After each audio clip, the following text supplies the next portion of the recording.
जी sir, अगर आप यहाँ पर ध्यान देंगे तो इस सर्किट में अगर आप देखिएगा तो Vn पर हमने यहाँ पर लगा दिया है बेसिकली KCL लगाया है, तो Vn minus Vi by R1 plus Vn minus V1 by R2 बराबर जीरो।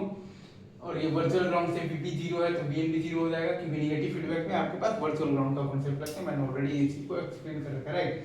फिर यहाँ पर मैंने यहाँ पर V1 पर लगाया हुआ है तो बेसिकली KCL लगाया है, राइट।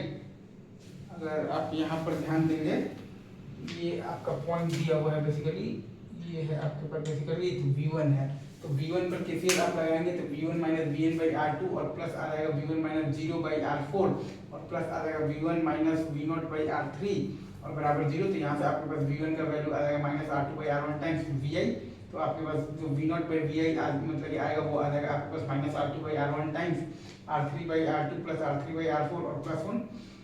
तो अच्छा, और अपन ये भी जानते हैं कि माइनस Vd या फिर ये जो Vn को हम लोग चाहें तो लिख सकते हैं, अगर चाहें तो V1 के टर्म्स में अगर हम लोगों को लिखना है तो हम लोग लिख सकते हैं R1 Rd बाई R1 और प्लस Rd और by R1 Rd by R1 और प्लस Rd और प्लस R2 इंटू लिख देंगे तो V1। वैसे ही हम चाहें तो V1 को भी हम चाहें तो V0 के टर्म्स में लिख सकते हैं। तो V1 तक तो पहले आप अच्छे से पहुंचिए, तो उसका तरीका है R1 Rd बाई R1 और प्लस Rd और प्लस है आपके पास basically R2 into R4 by R1 Rd by R1 और प्लस Rd और प्लस R2 और प्लस R4।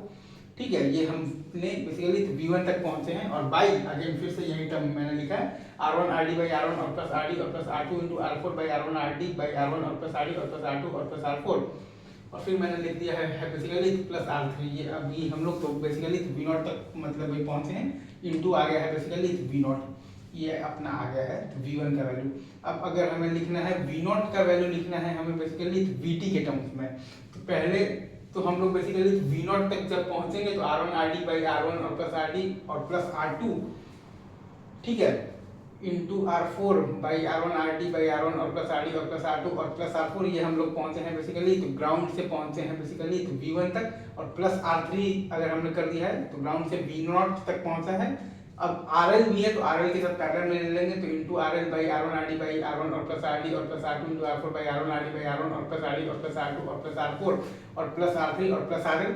ये हम लोग बेसिकली पहुंच गए हैं ग्राउंड से लेकर कर V0 तक। तो हमें चाहिए V0 चाहिए Vt के टर्म्स में, तो V0 हमारे पास आ जाएगा बेसिकली इस टर्म को मान लिया है k by k plus R0 into Vt। बाकी हम जानते हैं कि V बराबर a Vt होता है, t बराबर माइनस V बराबर Vt होता है, x बराबर 0 और t बराबर a बीटा। आप सॉल्व कीजिए, बीटा निकालिए, सब चीज निकल सकता है।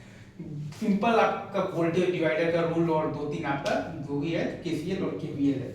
ठीक है सर, ये आपका प्योर मैथ्स का टॉपिक है। चलिए सर आगे बढ़ते हैं, मूव ऑन। अगेन आपको Vn समझ में आ गया, आपको V मतलब 1 समझ में आ गया, आपको Vi समझ में आ गया और आपको V0 समझ में आ गया, राइट। चलिए सर आगे बढ़ते हैं, मूव ऑन।